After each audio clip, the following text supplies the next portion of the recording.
Bonjour. Le 7 et le 8 juin 2012, le club Décidé-RH vous invitait en Avignon pour son université d'été.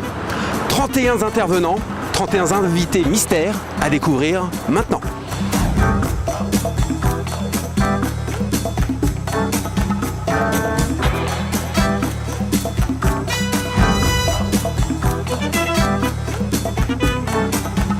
Nos invités mystères partent pour un déjeuner corse. Alors je suis extrêmement gêné, extrêmement confus d'intervenir à ce moment-là. Je voudrais, s'il vous plaît, qu'on félicite notre président, Amiral, bravo!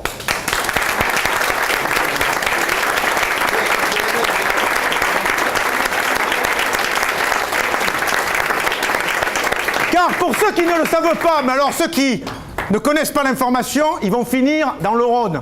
C'est l'innovation. Et ce qui me tue, mais je suis encore là. Et si ces partenaires sociaux, ce sont les partenaires sociaux, il n'y a pas d'innovation juridique. Il n'y a que des boulets juridiques. Et c'est un juriste qui vous parle d'innovation. Personne ne va le croire. La question aujourd'hui est plutôt de déterminer ce que nous entendons par innovation. Comment faire adhérer l'immense majorité de nos concitoyens à une démarche individuelle et collective fondée sur l'innovation? Et comment partager les fruits de l'innovation?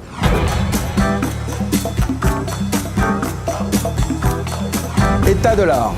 Des enjeux sociétaux à l'innovation sociale.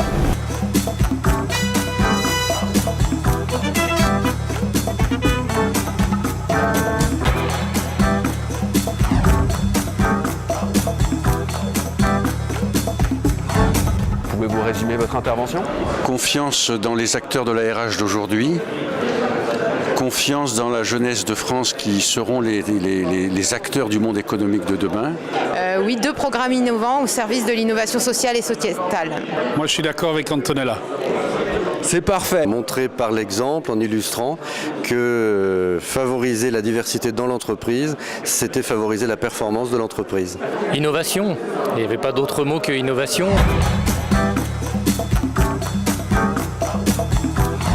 Pourquoi êtes-vous venu à l'université d'été?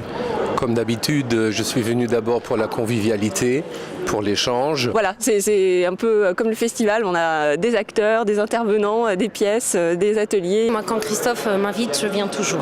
Eh bien, pour moi, c'était intéressant de voir ce que font les autres. C'est un club qui est vraiment très sympathique, très agréable. Et toutes les occasions sont bonnes pour participer aux universités d'été ou d'automne qu'organise le club Décidé-RH.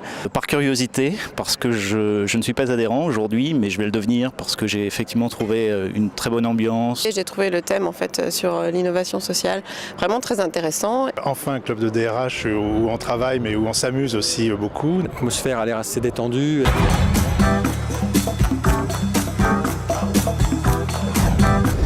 Flexibilité de l'emploi et sécurisation des parcours. 2 innovations compatibles? L'identité du contrat de travail, elle est multiforme et elle va continuer à évoluer.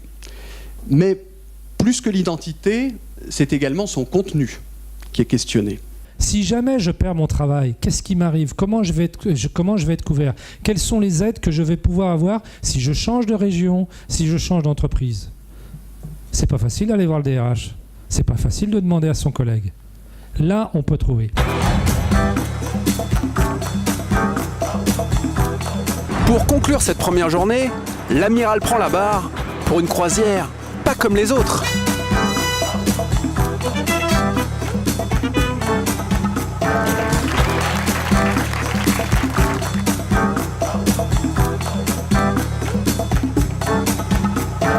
Alors amiral, bonsoir et bravo pour votre intervention. Pouvez-vous nous la résumer en une phrase? L'innovation sociale, c'est humain.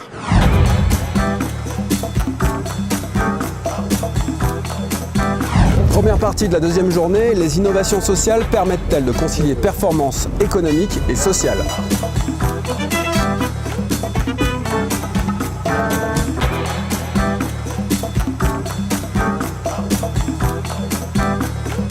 Pouvez-vous résumer votre intervention?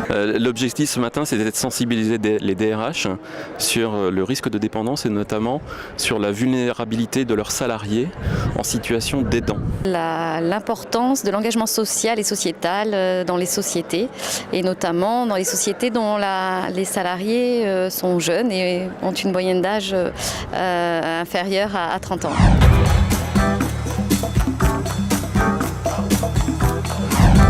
En quelques mots, en quoi votre organisation est-elle socialement innovante?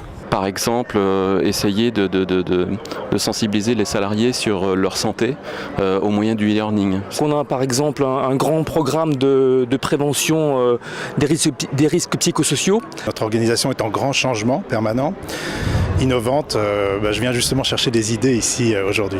Le Young Transfer Programme, donc ce qui permet, je dirais, à des jeunes ingénieurs une expatriation de 2-3 ans dans les équipes en Europe, qui permet, je dirais, de les faire grandir plus vite. Des sujets de réflexion autour notamment de la prévoyance dans les pays parce qu'il y a de très grandes inégalités et c'est des sujets sur lesquels on travaille beaucoup. Comment dans la boîte à outils très abondante du droit du travail trouver les bons outils de la bonne manière et au bon moment? Ça a été sur la partie en fait homme-femme, j'ai envie de dire. On a un projet spécifique là-dessus et on a signé en fait un accord avec nos partenaires sociaux dont on est particulièrement fiers. On s'efforce d'être un groupe humain en interne, ce qui est le cas, et un groupe citoyen à l'extérieur. Il ne faut plus penser par rapport aux critères durée du travail et rémunération en espèces, mais raisonner de manière plus globale. Ouverture, encore une fois, formation, diversité, talent et reconnaissance au mérite. Ce n'est pas immédiatement la mission de l'entreprise première que d'être sociale et donc il faut quand même toujours être créatif dans la manière où on emmène l'entreprise sur ces sujets. À travers les organisations, les formations, les messages de communication interne, faire comprendre aux gens qu'ils ont une partie de leur destin en main. On a réuni des entreprises entre elles, y compris des entreprises concurrentes. On les fait interagir avec des ministères, avec des écoles, avec des enseignants. Parce que elle forme, elle fait grandir, elle permet de se réaliser, elle fait sortir proprement et elle propose l'aventure.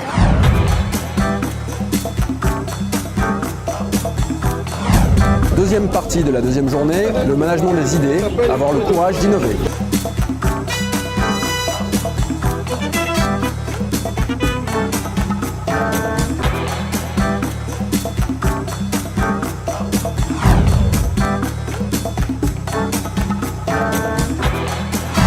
Vous connaissez le slogan de Décider RH?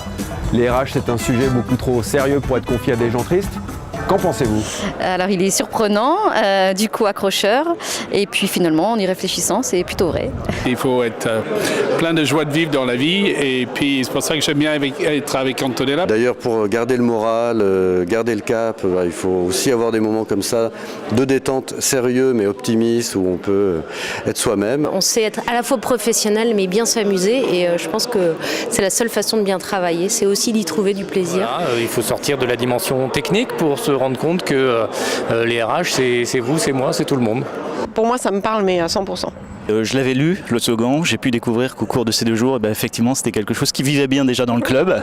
C'est vrai que ça fait du bien de temps en temps de s'éclater ensemble et de passer des bons moments. C'est un slogan qui se démarque par rapport à d'autres clubs de DRH et qui va faire de ces 2 jours fascinants et très drôles. Ah ben moi je suis parfaitement d'accord. C'est un sujet sérieux mais il faut que ce soit traité avec humour et décontraction. Je partage complètement le slogan naturellement. C'est un excellent slogan et je crois qu'on l'a mis en application pendant ces 2 jours.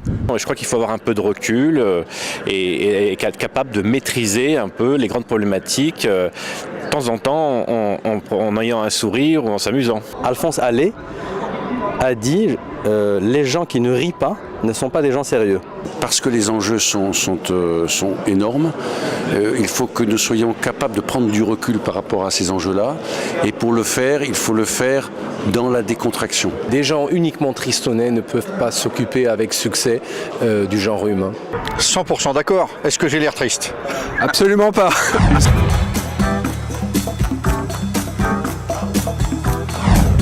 Ainsi s'achève notre université d'été.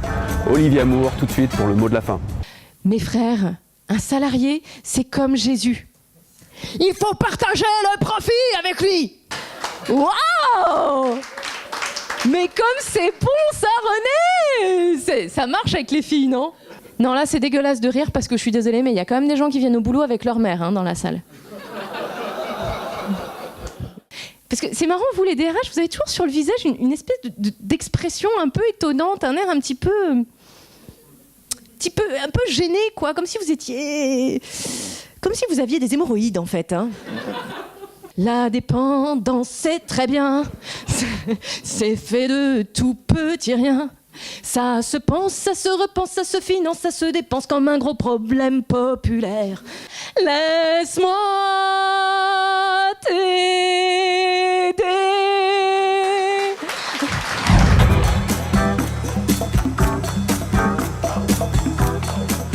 Des interventions hyper enrichissantes de DRH qui viennent d'horizons différents. C'est la 5e déjà, après Bruxelles sur le thème de l'Europe, Marseille sur l'Euro-Méditerranée, à Reims sur le management durable et l'année dernière chez les Ch'tis sur le bonheur au travail. On s'est donné rendez-vous sur le pont d'Avignon sur l'innovation sociale. Une édition merveilleuse en termes de contenu et d'intervention. Maintenant, les militaires ressortent toujours du lot. J'ai regardé un petit peu les questionnaires d'évaluation et c'est vrai que notre général et notre amiral ont eu des super notes. On se donne rendez-vous l'année prochaine ? L'année prochaine, à peu près à la même époque, et sans doute allié RH et culture à Marseille, qui sera la ville de la culture européenne. Eh ben super, très bonne fin de journée, à l'année prochaine donc. À l'année prochaine.